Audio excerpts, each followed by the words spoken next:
这是我见过最嚣张的劫匪，他们不抢银行，而是抢了所有银行的爸爸——印钞厂。8个人劫持了印钞厂67名工作人员，11天里让人质替他们疯狂印刷了24亿欧元。这些钱没有追踪编码，全都是可以花出去的真钞。在外面全程指挥的劫匪头目教授，故意与警方的总指挥金姐邂逅，2个人一来二去，竟然互相喜欢上了对方。就在金姐对抢劫案一筹莫展之时，她突然想到，劫匪策划这么一个天衣无缝的计划，抢劫前他们一定需要有个小据点啊。而这个据点指定离药房不会太远，于是警方搜查了药房方圆100公里，果然找到了一处可疑的庄园。于是金姐让教授开车带他过去。随后警方在里面发现了劫匪印钞厂的计划表以及劫匪的大量指纹。这些金姐高兴嘚儿了，觉得终于可以把劫匪一网打尽了。此时教授表面慌的一批，实则气定神闲，因为这里就是他故意暴露给警方的。房子里的指纹也是他经过处理过的，全都毫无价值。教授的目的就是要浪费警方的时间，好拖延时间，让队友跟里面多整点钞票。但是教授万万没想到，警方居然在壁炉里找到了一点被燃烧殆尽的碎片。教授看到之后慌了，这他妈要让警方把碎片给化验出来，那整个计划不就完犊子了吗？于是他借口有事要回城里，坐上了鉴定员的小车。期间教授故意激恼他，然后趁机一个炮子将对方给勒晕，紧接着把车内的碎片给掉了个包。对方苏醒后便以袭警罪逮捕了教授。教授被带到警局录口供，这导致印钞厂的队友迟迟联系不上他，脑瓜嗡嗡的。教授规定失联一旦超过48个点就表示自己被抓了，他们就得实行诺贝利计划。此时东京等不了了，他让柏林说出诺贝利计划，柏林不肯说，他就绑了柏林，用枪抵住他的脖梗子。此时被困警局的教授也只能联系金姐，金姐赶到警局把教授给捞了出来。然而当教授着急忙慌的回去联系楼内的队友时，柏林已经把东京5花大绑给推出了印钞大楼。队友都觉得东京这性格有太多不安因素了，这小成事不足败事有余啊。当特警看到东京顿时都蒙圈了，啥意思呀？这是干啥呀？李月看到自己的女朋友被柏林给推出来，立马就要找柏林拼命，但教授让李月别着急，他自有办法把东京给救出来。果然东京在被押往监狱的路上，一伙劫匪突然冲了出来，二话不说就往警车上喷黑色的油漆，接着一颗定时炸弹按在了挡风玻璃上，然后随着炸弹最后的倒计时，警察吓得慢慢开门就撩啊，谁知炸弹没响，它是个假弹。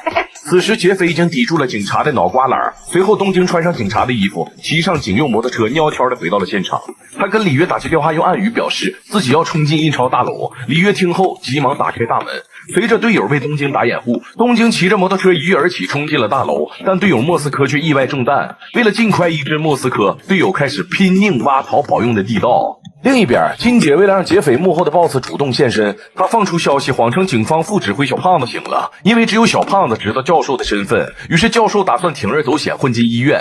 虽然教授意识到这很可能是警方设下来的套，但是为了防止身份败露，教授只能冒险一试。此时医院里里外外整个浪全都被警方全面监控，突然一群小丑进入医院，警方知道这都是教授搞的烟雾弹。趁着医院走廊一片混乱，教授装扮成小丑拎了个小布娃娃走了过来，他把布娃娃送给一个小男孩。这个时候警察搁病房门前时时刻刻瞄着门口，随着病房的门被缓缓打开，一个小男孩抱着布娃娃出现在门口，而娃娃的眼睛藏着摄像头。教授远程看果然是个陷阱，于是撒丫子就撩。金姐一看自己又被耍了，便郁闷的约教授喝 coffee。 教授急忙卸完妆过来见金姐，谁知来的太匆忙，身上竟然遗留了一根小丑的假发。当金姐发现他身上假发时，瞬间回想起教授接近他的过程，种种迹象表明这个瘪犊子好像就是劫匪幕后大 boss。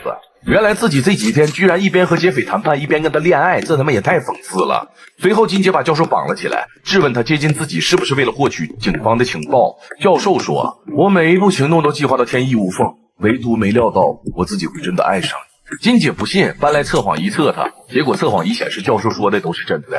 随后教授起身就要离开，金姐拿枪威胁教授给我站住，但教授赌金姐不会朝他开枪，我赌你开不了枪。就这样使得金姐眼睁睁地瞅着教授离开。此时的他也意识到爱情嘛，就是成功路上的绊脚石啊。教授回到基地告诉柏林自己已经暴露，警察随时可能找到这儿，他会安排另一拨人在这边一起挖地道。于是柏林让人质把印好的钞票装袋，其他人都去挖地道。终于挖了几个点之后，他们跟教授这边的隧道终于打通，教授通过隧道进入印钞厂，看着印出满屋子的钞票，这么多年的计划终于要成功了。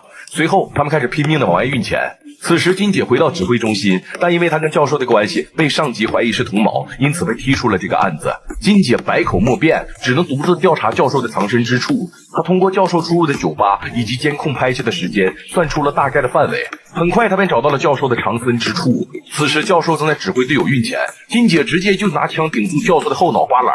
这次她要把教授抓回去证明自己的清白。突然一个彪形大汉像一小鸡崽子似的提溜起金姐，然后给她绑了起来。教授告诉金姐，2011年欧洲央行印了1170亿欧元，2012年印了2300亿欧元，他们管这叫流动性注入。实则这些钱都流入了富人的口袋，而我现在做的才是真正流动性注入，不是注入富人的口袋，而是帮助经济中真正的弱者。金姐被怼得哑口无言，没话了，似乎也认同了教授的观点。就在这时，金姐小电话不灵不灵的响了，是副指挥小胖打的。现在只有小胖子知道教授的基地，为了阻止胖子，金姐来到医院。对不起，我错怪你了。当胖子得知金姐被解除了职务，便答应金姐在事儿没弄清之前不会告诉任何人教授的藏身之处。但此时的警方已经检测到了印钞厂挖地道的地点，于是派特警悄悄潜入地下室。随着一声巨响，地下室的墙壁被炸开，东京瞬间被炸懵逼了。然后呢，特警依靠着强大的火力冲进大楼。里约见状，赶紧把东京拉一边去，哎呀妈，差点死了。此时两个人被特警的子弹压得无法动弹，危急时刻担负即视感到，在疯狂的冲突声中，几个人成功撤到了大厅。柏林得知警察已经冲了进来，于是他们便放了所有的人质，然后所有队友呢朝地道逃去。警方看人质全部获救，也就没有多余的顾虑，于是对大楼发起了总攻。他们守在之前检测到的地道口，谁知随着地道被打通，出来的又是几名人质。原来劫匪从一开始就挖了2条地道，而人质挖的地道是故意来迷惑警方的。随后警方在得知劫匪逃跑的地道在3号保险库，但此时通往3号保险库的两边已经被安放了大量的炸弹，而拆除炸弹你还得费挺长时间呢。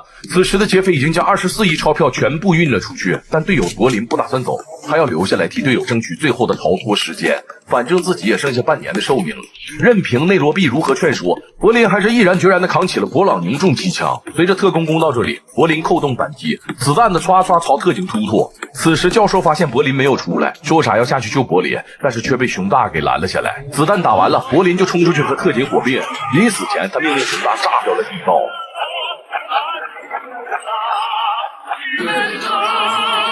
另一边，警方威胁金姐说出教授基地的位置，不然就夺走他女儿的抚养权。金姐看时间差不多了，教授应该撩了，于是便说出了基地的位置。等警方赶到的时候，结果你不用寻思，这里连个人毛都没了。此时教授和熊大开着装有24亿欧元的卡车，成功驶离了警方的包围圈，而其他的队友也都换了身行头，乔装打扮，顺利逃脱，从此身价数亿，远走高飞。1年后，印钞厂抢劫案至今未破。金姐翻看教授留给她的明信片，发现4张拼起来竟然是个坐标。她根据坐标来到一座岛屿。这时，金姐的手机没电了，她想问小哥借个充电器。突然，旁边的男人说：“如果有重要的事情，你可以用我的。”挺甜蜜。